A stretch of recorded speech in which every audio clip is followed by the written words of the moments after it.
Oke, selamat datang pada mata kuliah akuntansi perbankan. Kali ini pertemuan kita yang kedua, kita akan membahas tentang sumber dana. Sumber dana di dalam bank atau perbankan. Oke.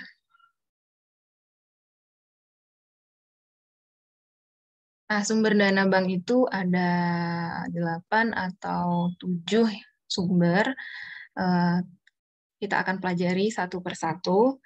Nah, di sini Ibu masih tuliskan ada 3, giro, deposito, tabungan, dan lain-lain. Nah, dan lain-lain di sini artinya berarti masih ada yang lain yang belum Ibu cantumkan di sini. Kita pelajari satu persatu, perlahan-lahan, supaya adik-adik bisa paham dan mengerti ya. Nah, oke, giro. Apa itu giro? Nah, giro itu simpanan dari pihak ketiga kepada bank yang penarikannya dilakukan setiap saat dengan menggunakan cek, surat perintah, pembayaran lainnya, atau dengan pemindah bukuan. Nah, jadi giro itu simpanan ya, simpanan nasabah di mana bisa dilakukan penarikan setiap saat, bisa menggunakan cek atau surat perintah atau dengan pemindah bukuan.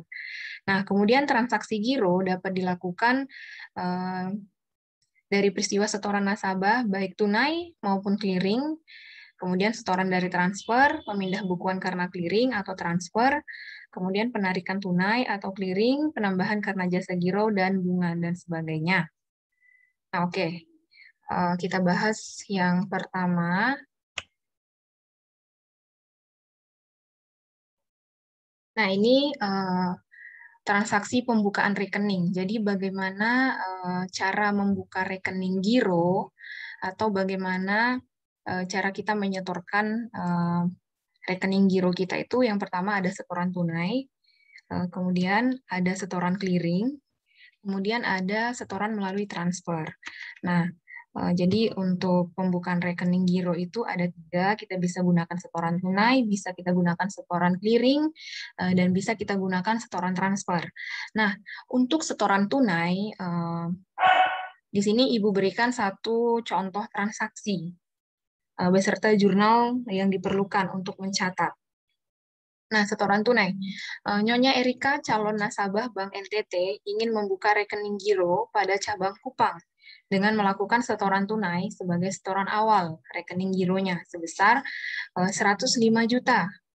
Kemudian ada biaya transaksi, biaya administrasi untuk buku cek sebesar 50.000.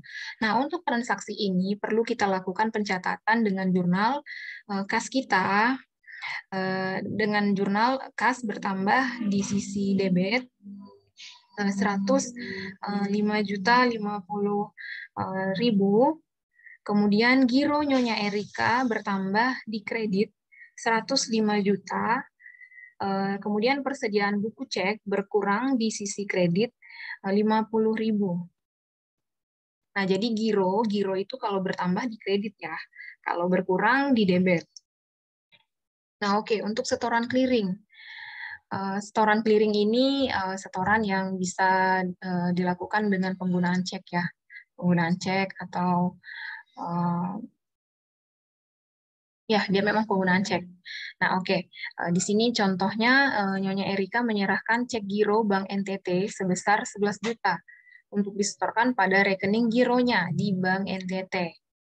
Nah, jurnal yang perlu dilakukan ketika transaksi, nah ini kan clearing. Clearing ini melibatkan Bank Indonesia. Nah, untuk lebih jelasnya nanti kalian bisa cari tahu ya di buku atau di internet, bisa juga sumber belajar sekarang banyak sekali. Nah, clearing ini mengakibatkan ada peran Bank Indonesia di sini. Nah, jurnal yang diperlukan untuk mencatat, nah Bank Indonesia di sisi debit 11 juta, kemudian warkat clearing di sisi kredit 11 juta. Nah, itu ketika transaksi terjadi. Ketika clearingnya sudah berhasil, ataupun setoran clearingnya sudah berhasil, maka jurnal yang perlu kita catat itu warkat clearing 11 juta di sisi debit, kemudian giro Nyonya Erika bertambah di sisi kredit sebesar 11 juta, begitu ya.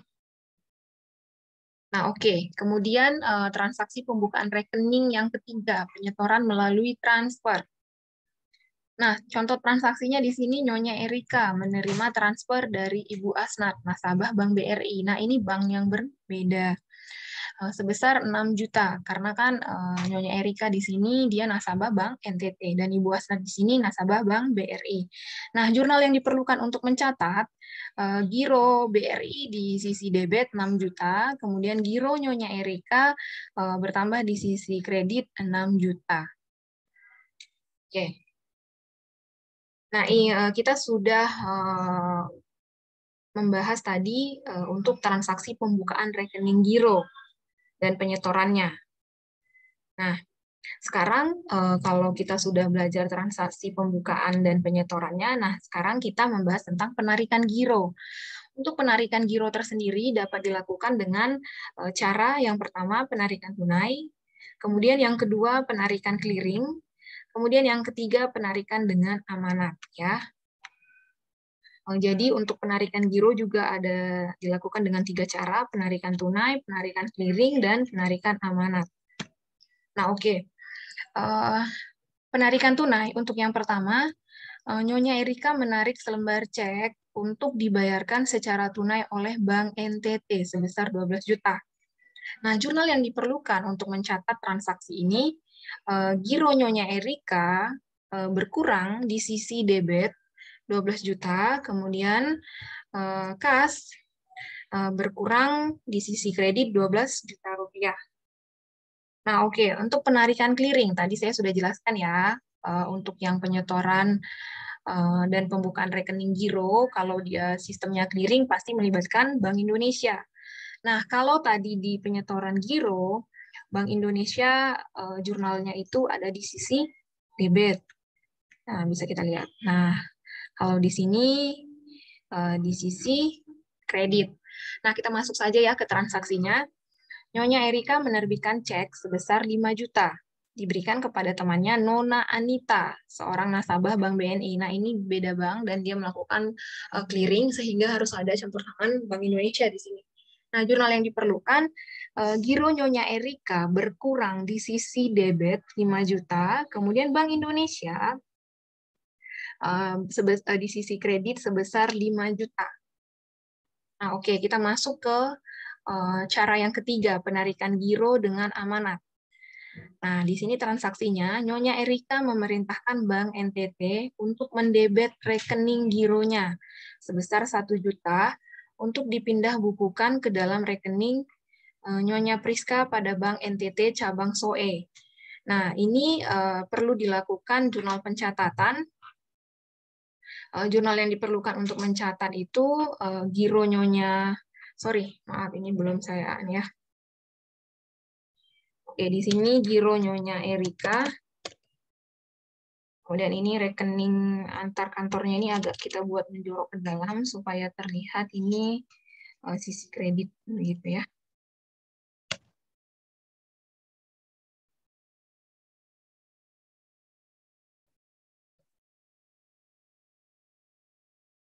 Oke, jurnal yang diperlukan untuk mencatat giro Nyonya Erika berkurang di sisi debit sebesar 1 juta, kemudian rekening antar kantor atau rak cabang Kupang, karena cabang Kupang karena kan Nyonya Erika ini dia nasabah Bank NTT cabang Kupang, sehingga menimbulkan akun rekening antar kantor. Nah, ini cabang Kupang yang akan nanti berurusan dengan cabang Soe.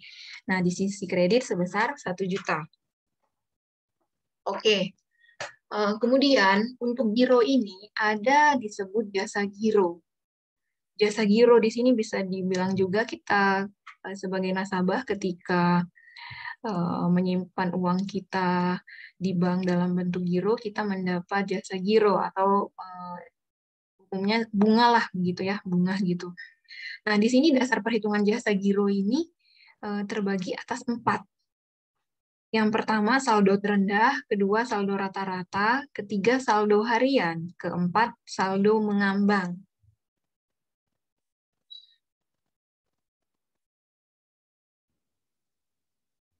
Kita lihat dulu dasar perhitungan jasa giro untuk saldo terendah. Nah, ini kita ambil dari transaksi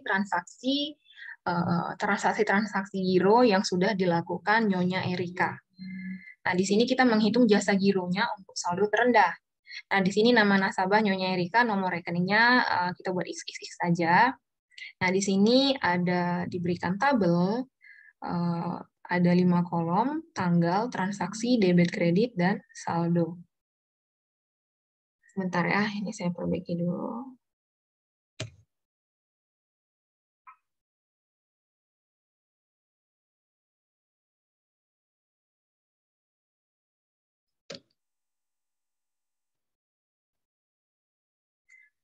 Oh, oke. Di sini ada dibuat 6 tanggal. Ini sebenarnya jumlah transaksi ya. Tadi ada setoran tunai, setoran clearing, setoran transfer, tarik tunai, tarik clearing, tarik dengan amanat. Nah, di sini sudah dimasukkan masing-masing untuk posisinya masing-masing di kredit 105 juta, kemudian untuk setoran tunai, kita lihat ya. Nah, ini kita lihat setoran tunai, giro Nyonya Erika 105 juta di kredit. Nah, ini di kredit 105 juta sehingga menjadi saldo 105 juta. Kemudian setoran clearing, giro Nyonya Erika di sisi kredit artinya bertambah 11 juta. Kita jumlahkan saldo sebelumnya ditambah dengan kredit yang baru atau penambahan yang baru, jadi 105 juta tambah 11 juta, 116 juta. Kemudian ada setoran transfer dari contoh tadi, 6 juta di kredit, karena giro Nyonya Erika bertambah di kredit 6 juta, nah kita tambahkan saldonya 122 juta. Kemudian ada tarik tunai, mengakibatkan giro Nyonya Erika di sisi debit, artinya berkurang, sehingga saldo yang 122 juta kita kurangkan 12 juta menjadi 110 juta. Itu seterusnya ya, tarik clearing, tarik dengan amanat, nah sehingga nanti diperoleh saldo akhir 104 juta. Nah, di sini diminta hitunglah jasa giro selama bulan Februari 2021. Jadi di sini kita anggap saja transaksi-transaksi yang terjadi ini pada bulan Februari 2021. Jika dihitung berdasarkan saldo terendah dengan suku bunga 6% per tahun dan nasabah dikenakan pajak 15% atas jasa giro. Nah, kita lakukan perhitungan. Nah, untuk saldo terendah, perhitungannya itu kita hitung dulu bunganya. Bunganya itu diperoleh dari rumusnya saldo terendah dikali suku bunga dikali T per 12. T ini jumlah bulannya. Nah, ini kan kita mau menghitung jumlah bulan Februari. T ini per 12. Nah, maka bunga, kita lihat di sini saldo terendah. Kita cek dari ini atas sampai bawah. Nah, saldo terendah itu 104 juta. Nah, jadi kita masukkan 104 juta. Kemudian suku bunga dari soal dikasih tahu suku bunga 6%. Nah, kemudian ini T per 12. T tadi saya bilangkan jumlah bulan yang mau kita hitung. Nah, di sini kan hanya untuk bulan Februari. Jadi dia 1 per 12. Nah, kita kalikanlah 104 juta dikali 6% dikali 1 per 12, hasilnya 520.000. Nah, setelah kita hitung bunga, jangan lupa jasa giro itu dikenakan pajak 15%. Nah, jadi kita hitung lagi pajak bunganya. Nah, 520.000 kali 15%, hasilnya 78.000.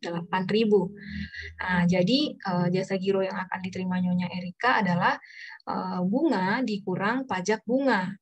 Nah, bunganya 520.000 dikurang pajak bunga 78.000. Hasilnya 442.000. Nah, jurnal yang diperlukan untuk mencatat jasa giro di sisi debit 442.000, kemudian giro Nyonya, sorry ya, ini belum saya ganti. Nah, kemudian giro Nyonya Erika 442.000, begitu.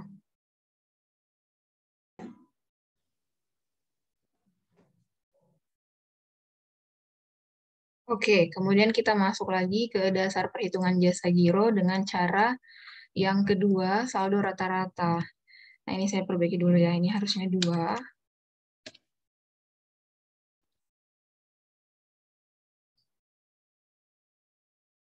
Nah, saldo rata-rata masih dengan soal yang sama. nama nasabahnya, nomor rekening, kemudian jumlah yang ditabel. Nah, kita diminta hitunglah jasa giro selama bulan Februari 2021 jika dihitung berdasarkan saldo rata-rata dengan suku bunga 6% dan pajak 15%. Nah, bagaimana kita melakukan hitungannya?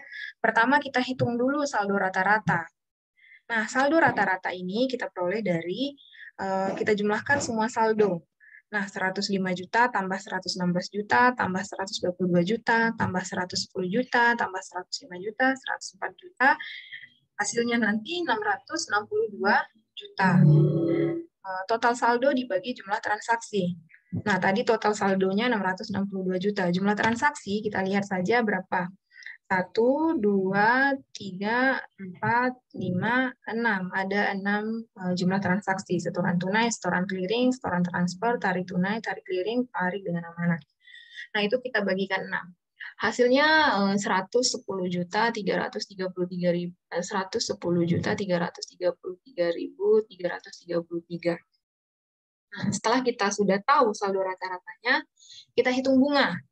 Nah, bunga rumusnya saldo rata-rata dikali suku bunga dikali T per 12. Saya tadi sudah sampaikan ya, T itu jumlah bulan yang ingin kita hitung jasa gironya. Nah, maka bunga 110.333.333 kali 6% kali 1 per 12. Hasilnya itu 551.666. Nah, itu bunganya. Jangan lupa ada pajak. Nah, pajak bunganya itu kita peroleh dari bunga dikali pajak. Nah, bunganya tadi 551.666 kali 15%. Hasilnya 82.750.000. Nah, sehingga jasa giro yang akan diterima Nyonya Erika adalah bunga dikurang pajak bunga. Nah, bunga 551.666 dikurang 82.750, hasilnya 468.916. Nah, dari hasil perhitungan ini kita lakukan jurnal pencatatan jasa giro di sisi debit 468.916, kemudian giro Nyonya Erika di sisi kredit 468.916. Oke, baik. Sekian ya pembahasan kita. Minggu depan kita lanjutkan lagi untuk part 2. Nah, seperti biasa, Ibu akan memberikan tugas individu. Ada tugas individunya. Sebentar ya, saya akan share screen tugas yang harus Anda kerjakan.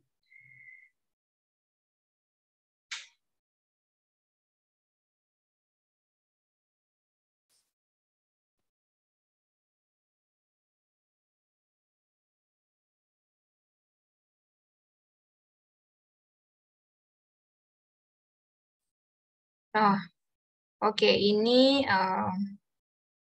tugas individu yang adik-adik kerjakan. Ada diberikan transaksi, kemudian ada diketahui transaksi-transaksi, kemudian diminta ada 3 hal yang diminta. Nah, tolong adik-adik kerjakan seperti biasa. Tugas dikerjakan di kertas double folio dengan pena warna biru. Kemudian jangan lupa tulis nama, NIM, kelas. Kemudian ini tugas keberapa. Begitu. Kemudian setelah adik-adik kerjakan, jangan lupa dipoto atau di-scan, jadikan PDF, kemudian di-upload melalui e-learning. Jadi tugasnya dikumpulkan melalui e-learning ya, bukan dari WA pribadi atau WA Ibu, tapi dikumpulkan dari e-learning kita, e-learning Undana. Kemudian batas ukuran file PDF Anda 8 atau 5 MB lah. Pastikan data Anda itu tidak lebih dari 5 MB. Andai kata file Anda itu ukurannya lebih dari 5 MB, tolong dikompres dulu ukurannya menjadi di bawah 5 MB. Sekarang sudah banyak sekali ya kompres gratis di internet. Anda bisa kompres ukuran PDF Anda secara online dan itu gratis. Nah, Anda kompres dulu, selesai Anda kompres, baru Anda upload di e-learning.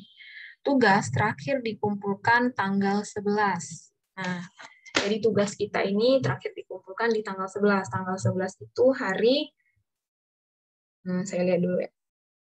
Tanggal 11 itu hari Sabtu. Nah, tugas dikumpulkan terakhir melalui e-learning di hari Sabtu, tanggal 11 September di jam 10 pagi. Nah, apabila adik-adik terlambat mengumpulkannya lebih dari jam 10 pagi, maka otomatis e-learning tutup dan Anda tidak bisa mengumpulkan tugas. Dan saya tidak akan menerima tugas yang Anda kerjakan jika terlambat dengan alasan apapun. Walaupun Anda WA Ibu, walaupun Anda memohon-mohon, saya tidak akan terima karena saya sudah berikan waktu 3 hari ya, 3 hari pengerjaannya.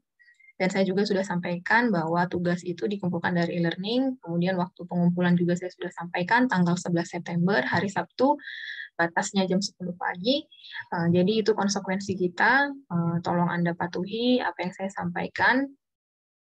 Saya kerjakan kewajiban saya dan Anda adik mahasiswa kerjakan kewajiban Anda. Karena Anda ini bukan lagi mahasiswa semester 1 ya, tetapi sudah mahasiswa semester 5. Harusnya Anda tahu selama ini seperti apa perkuliahan, jadi jangan sampai terlambat. Oke, baik. Sampai di sini, sampai bertemu minggu depan.